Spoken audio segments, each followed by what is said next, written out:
কবিতাৰ শিৰোনাম কানাইৰ অপেক্ষাত। কবি নিকিতা বৰা।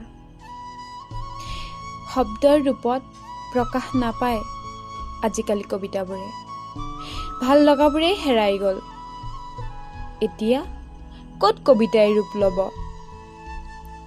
থমকিব খুজিও বিষণ্ণতা হিয়াখন লৈ প্ৰতিদিনে ডুবি গৈ আছো।